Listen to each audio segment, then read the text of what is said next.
you guys doing? Just a couple opening remarks. Listen, obviously it's been a difficult season. Yesterday we made some tough decisions. I have great respect for Frank Reich. He's a fine man. Also, Coach Tabor moved on from Josh and Deuce yesterday, who are also very good men. Tabor will be up to answer questions on them later. With that, I'll just open it for questions. If y'all hang on, I will select everybody for questions. So if you want to raise your hand, take the first question from David. You admitted you made some mistakes with the hiring of Matt Rule. What was the mistakes in the hiring of Frank Reich? Look, every coach that we've had here has had contributions to this organization. Frank has contributions to the organization. Matt had contributions to the organizations. And quite frankly, if I had my druthers, I'd like to have a coach here for 20 years or 30 years, if I can do that. I'm not going to get into the individual sort of things. You guys can just speculate as to that. We just moved on yesterday, and that's that. Okay, first we'll have Joe Person, followed by Steve Reed. Dave, you guys are 30 and 63 since you became owner. I think it's the second worst mark in the NFL, one of the worst marks in pro sports. You're about to hire your fourth head coach. Do you need to reevaluate the way you do things in terms of, A, maybe using a search firm in this hiring process, but also in how you manage day-to-day operations here? Look, things are constantly evolving. And they'll continue to evolve. And, trying to make things better is what you always try to do. Obviously, that record's not good enough. There's no hiding it. It is what it is, like everything in this sport. Everything's left on the field. Everybody knows what is every week. That record's that record. And like I said, it's not good enough. We're going to self-reflect and make it better. All right. Dave, Go ahead. Dave, you fired 3 coaches during the season, since the time you took over. Do you feel like that is going to make it more difficult to get a quality head coach here if you choose to hire someone next year? No. And why? I think that, and again, I'm not going to get into it here, but I think that, there are different reasons why different things happen in each case. You guys see, like I said, everything is out in the field, everything is known over time, and I think people know it, the league knows it, and people in the league know it. So I think that if everything was perfect, it wouldn't be the case, and everything was good, it wouldn't be the case. So it's not as if it's not known out there, reasons, and that will be something for people to decide. Just generally speaking, and not here, but and not that this matters because this is here, but in other aspects of my life, we have people for 20, 30 years that work for me. Nobody ever leaves me. All right, next question. We'll go Phil Orban and Josh Klein. When Matt was hired, you preached patience and it was kind of a year-over-year evaluation. Frank gets fired 11 weeks in. To what extent was that due to maybe a philosophical shift in how you view timelines for a rebuild or turnaround? Look, as I said, there are reasons for each individual situation. I think you guys, upon your own reflection into looking what happened to the season, can understand that. You're around town, particularly those that are around town, and can know the reasons. Again, I'm not going to get into that particularly into those particulars, but I do have patience. I'm just not. My reputation away from this game is one for extreme patience. There's no reason why that doesn't come here too. It does. Now, that patience comes with good performance and things that you want to see progress being made on in different aspects. And as I said, I would like to have somebody here for 20, 30 years. I'd like to have somebody that would say eulogy at my funeral in 30 years. Okay, maybe it's 40 years, I hope. But that's what I'd like to have. Next we'll have Mike Kay and Eric Spanberg.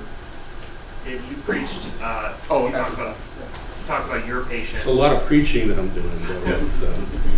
You talked about your patients. When you moved on from Ron Rivera, you urged the fan base to have patience in terms of bringing in sustained excellence, sustained success. What would your message to fans be now, 4 years later, that maybe feel like their patience hasn't been rewarded or it's not moving in the right direction right now? You know, every week, you know, I watch these games. And I've watched, you know, been around football for a long time. And listen, once upon a time I was just a fan, poor kid in Pittsburgh, that's what I was. So I know what it is to be a fan, and every day, every week we come in, as part of us are fans. Okay, and Nicole and I sit in that box, and we live and die with every play. So I understand how the fans, and I understand their frustration, and I appreciate that. I can just say this, we will make it better. I'm not promising that's going to happen tomorrow, but it may, okay? Football is a really interesting thing, what can happen in 2 or 3 year time span. And what you're trying to do is have every single building block you can for, you know, an organization. And in this organization, you know, while you don't see it, you know, because all you see is on the field, but you guys may know it or may not know it. But behind the scenes, there's been a lot of different changes in the building, and a lot of things have become a lot better inside the building.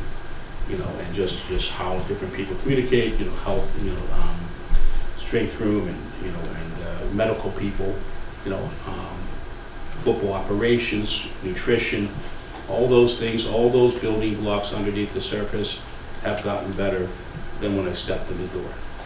Listen, they may be easier things to do, okay? And so we have to make sure that the other things that the fans can see is better too. And also, I would say that for, you know, engagement with past Panthers.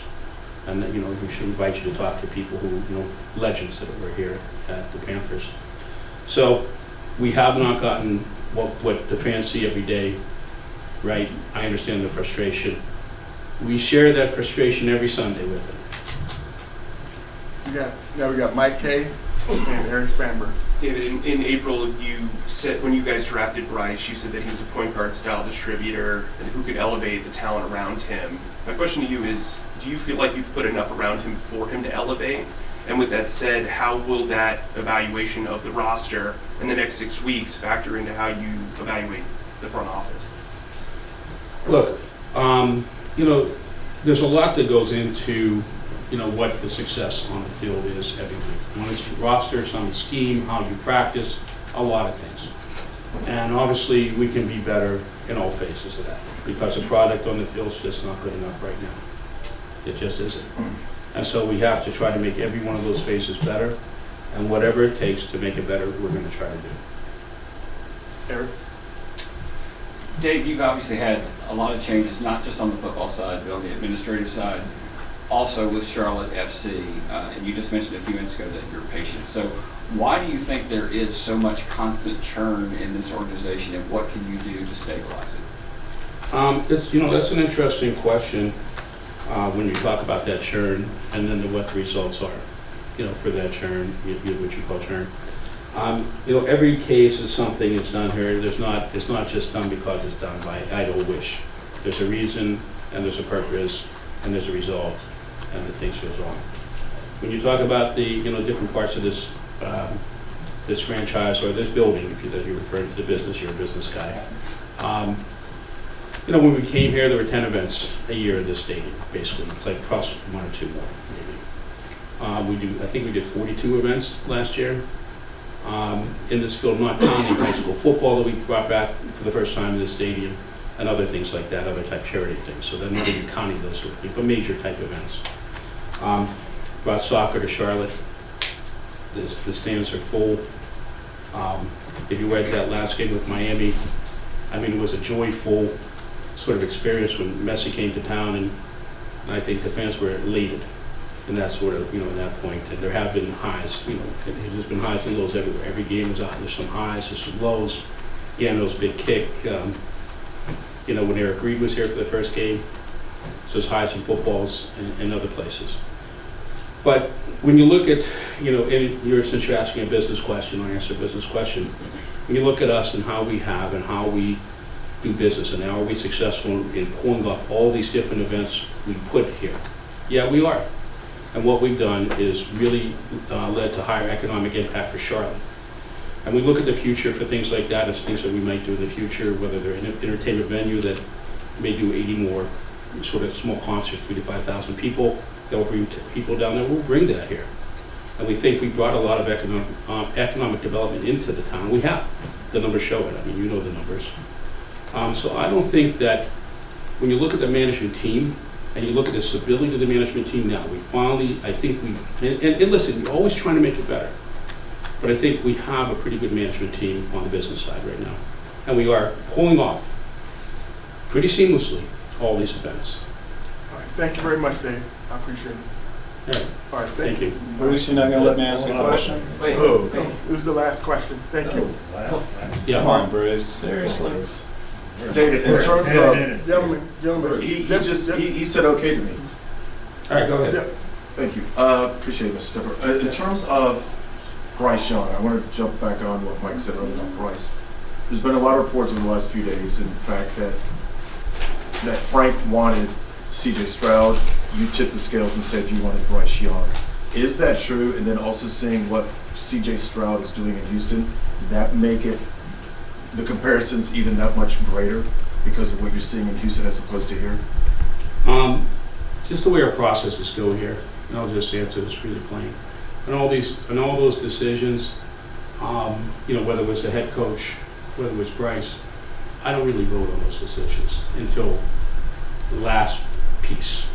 Okay, so those decisions are made by, in the case of by the football people. Now, look, everything that's right and everything that's wrong here ultimately is my fault. Okay, I have the final say.